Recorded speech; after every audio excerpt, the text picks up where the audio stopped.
25 cualquier pendejo es doctor.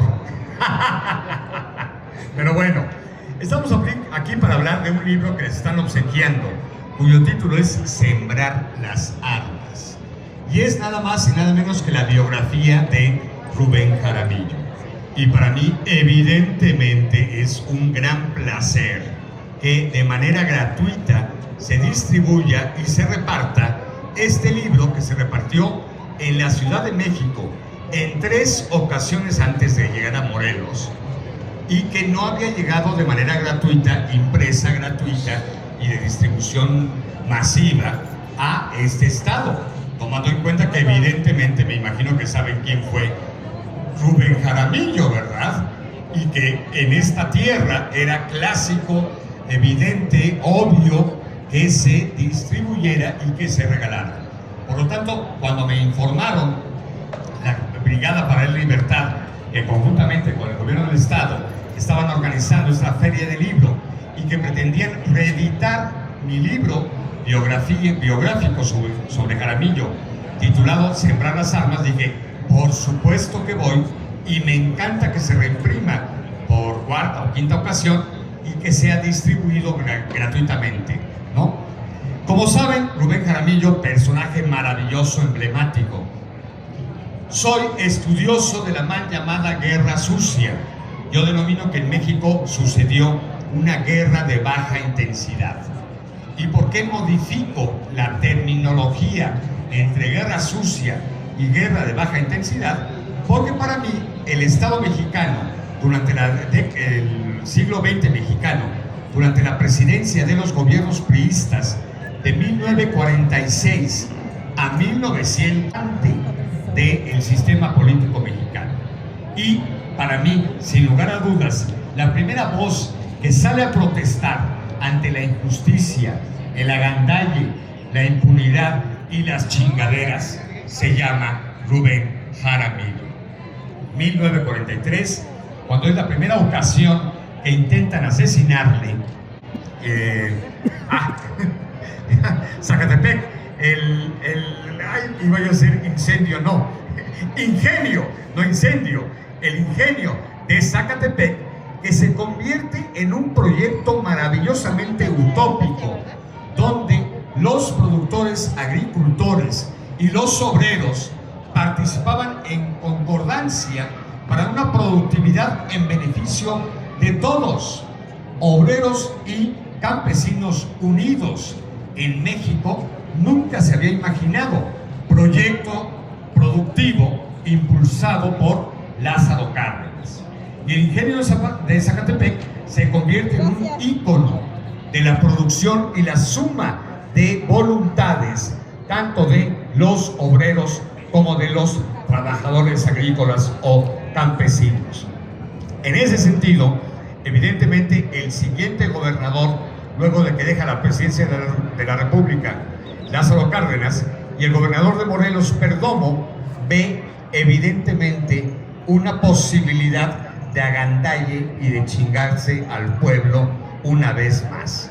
Y destituyen a Rubén Jaramillo como gerente general del ingenio, y entonces provoca incluso que intenten, como acostumbraban los estados priistas, primero intentar cooptarlo, ¿verdad? Comprarlo, decirle te doy tanta varo pero olvídate del pueblo, y ante esa negativa de Jaramillo decir no, yo me debo a el pueblo, a los obreros y los campesinos del ingenio de Zacatepec, evidentemente intentan asesinarlo.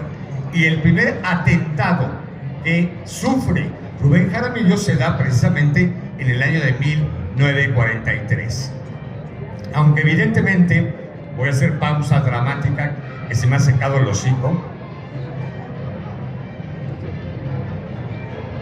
Aunque evidentemente, para el 43, Rubén Jaramillo, más allá de su pasado zapatista, ubiquemos que Jaramillo fue capitán del Ejército del Sur, comandado por Emiliano Zapata. De ahí el título de la obra, de la biografía de Jaramillo, que escribo, se llama Sembrar las Armas, porque en 1917 Jaramillo le dice a sus seguidores: sembremos las armas, no las entreguemos al gobierno de Carranza por si de pronto necesitamos recuperarlas y volver a solicitar que la tierra es de quien la trabaja. Entonces el ejército zapatista de Jaramillo, la cuadrilla de Jaramillo, siembra las armas y no se las entregan al traidor de Carranza, que, como bien sabemos, asesina en abril de 1919 en Chinameca al general Emiliano Zapata. Bien, en esa lógica, Jaramillo, repito, logra crear la utopía productiva nunca antes vista en México, que es la creación del ingenio azucarero de Zacatepec, Morelos.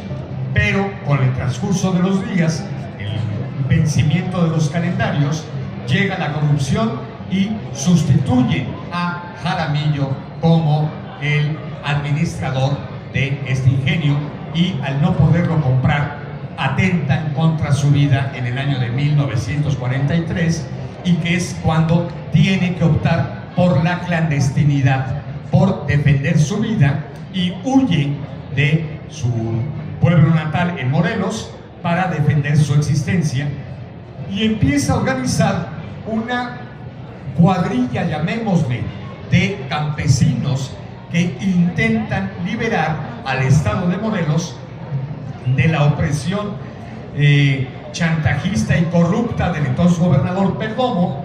Pero evidentemente se genera, para mi gusto, el primer movimiento guerrillero de México después del triunfo de la Revolución Mexicana. Sabemos evidentemente todos, tuvimos primaria y supimos que de 1910 a 1920 México se convulsiona con la primera revolución social en el mundo, ¿no? 1920 logra el poder Álvaro Obregón, 1920-24, se experiencia de obtener el poder de todas las cuadrillas que se habían generado para obtener el poder, y esta estabilidad se da al país de alguna manera para que se empiece lo que tiene que ver con el nuevo nacimiento del Estado mexicano, fundado a partir del 5 de febrero de 1917.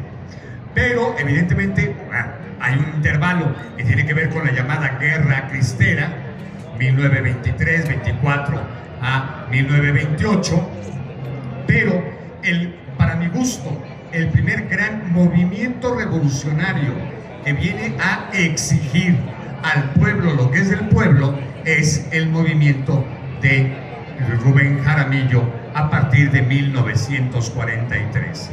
La trayectoria de Jaramillo es tan innovadora porque curiosamente pasa de la lucha armada a la clandestinidad y de ahí a la participación política. Recuerden que para 1952, cuando el general Enríquez se lanza como candidato a la presidencia de la República en contra del entonces candidato oficial Adolfo Ruiz Cortines, el candidato a la gubernatura del estado de Morelos es Rubén Jaramillo. Y recordarán que en 1952 se genera el gran fraude electoral para colocar en la presidencia de la República al general Adolfo Ruiz Cortines en contra de Enríquez. Y por lo tanto, en el estado de Morelos también se genera un gran fraude editorial que provoca que Rubén Jaramillo no llegue a ser gobernador de este estado. Recordemos, y aquí, sin lugar a dudas, estoy afectando un mito de la historia nacional, porque el primer gran fraude electoral, para mi gusto, se lleva a cabo en 1940, cuando concluye el sexenio del general Cárdenas y asume la presidencia Manuel Ávila Camacho Poblano en contra de Andreu Almazán. Pero ahí se genera un gran fraude electoral en 1940. Para mi gusto, el segundo gran fraude electoral es 1952 en contra del general Enríquez, y para el caso de Morelos, en contra de Rubén Jaramillo, y evidentemente el siguiente fraude electoral se da en el 88